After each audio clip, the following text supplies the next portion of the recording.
আসসালামু আলাইকুম। SSC 26 batch. তোমাদের আর মাত্র 20 দিন আছে, তারপরে পরীক্ষা। তো কেমিস্ট্রির জন্য জৈব যৌগটা খুবই ইম্পর্ট্যান্ট। তাহলে তুমি খুব খুব সহজে এখান থেকে আনসার করতে পারবা।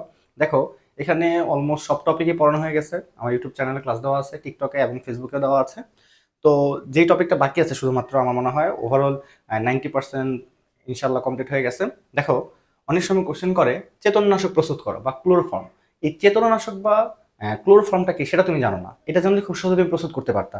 তুমি মনে রাখবা, ট্রাইক্লোরোমিথেন যেটা, ট্রাইক্লোরোমিথেন অর্থাৎ কার্বনের সাথে একটা হাইড্রোজেন থাকবে আর বাকিগুলা কি থাকবে, ক্লোরিন থাকবে, CH Cl3, অর্থাৎ তিনটা ক্লোরিন থাকবে। এই জন্য নাম হচ্ছে কি ট্রাইক্লোরোমিথেন। এই ট্রাইক্লোরোমিথেনটাই মূলত হচ্ছে কি ক্লোরোফর্ম বা চেতননাশক।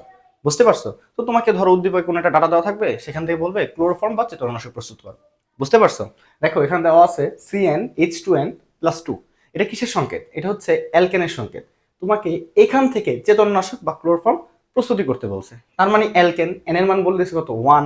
তার মানে কি দেওয়া আছে, এটা এটা মিলে দেওয়া আছে মিথেন। যদি এখানে 2 থাকতো তাহলে হতো ইথেন। বুঝতে পারছো? যদি কিভাবে ইথেন দেওয়া থাকতো তাহলে তুমি কার্বনের সংখ্যা কিভাবে কমাইতা, সেটা বিগত ক্লাসগুলোতে দেখানো হয়েছে। কিভাবে করতা তুমি? তাহলে তুমি ইথেন থেকে ফার্স্টে ইথানোয়িক অ্যাসিড বানাইতা। অ্যাসিড বানায় পরপর 2বার সোডিয়াম হাইড্রোক্সাইড যোগ করতা। তাহলে কি কার্বনের সংখ্যা কমে যেত, তাহলে মিথেন হয়ে যেত। দেন পরের স্টেপটুকু করে ফেললে হয়ে যেত কি ক্লোরোফর্ম। অর্থাৎ মিথেন থেকে তোমাকে মিথাইল, এই উদ্দীপক অনুযায়ী মিথেন থেকে তোমাকে ট্রাইক্লোরো মিথেন প্রস্তুত করতে হবে। আর এটাই হচ্ছে মূলত কি চেতননাশক বা ক্লোরোফর্ম। বুঝতে পারছো? তাহলে দেখো, যেহেতু আমরা এটাই ধরে ফেলছি এটা হচ্ছে মিথেন, এন এর মান 1, তার মানে কার্বন হচ্ছে 1। এখন মিথেন থেকে তোমাকে CH Cl3 প্রস্তুত করতে হবে। তাহলে কিভাবে করবা? এগুলো সবগুলোই দেখানো হয়ে গেছে, বুঝছো? এখন শুধু তোমার প্র্যাকটিস করতে হবে আর জানতে হবে যে আসলে এটা বলতে কি প্রস্তুত করতে বলছো। তুমি তো প্রস্তুত করতে পারো সবকিছু, কিন্তু হয়তো এটা জানো না যে ক্লোরোফর্ম মানে কি।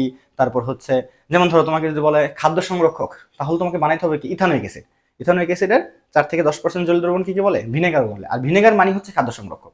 তোমাকে যদি বলে মৃতজীব সংরক্ষক, মৃতজীব সংরক্ষক কি মানে ফরমালিন। ওই যে মাছ টাছ একটু তাজা রাখতে চায়, তার মানে তোমার ফরমালিন কি, ফরমালিনটা হচ্ছে কি মিথানলের 40% জলীয় দ্রবণ।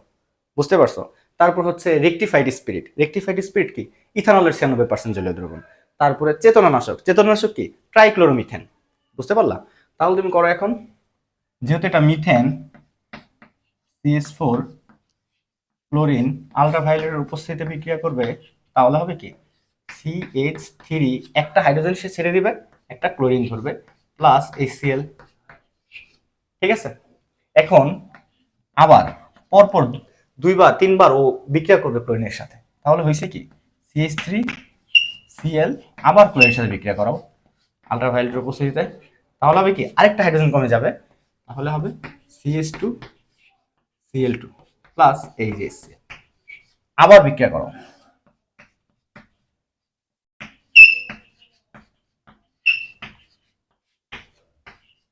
তাহলে কি হবে CH দেখো, একটা করে হাইড্রোজেন কমতেছে, একটা করে ক্লোরিন বাড়তেছে, প্লাস HCl।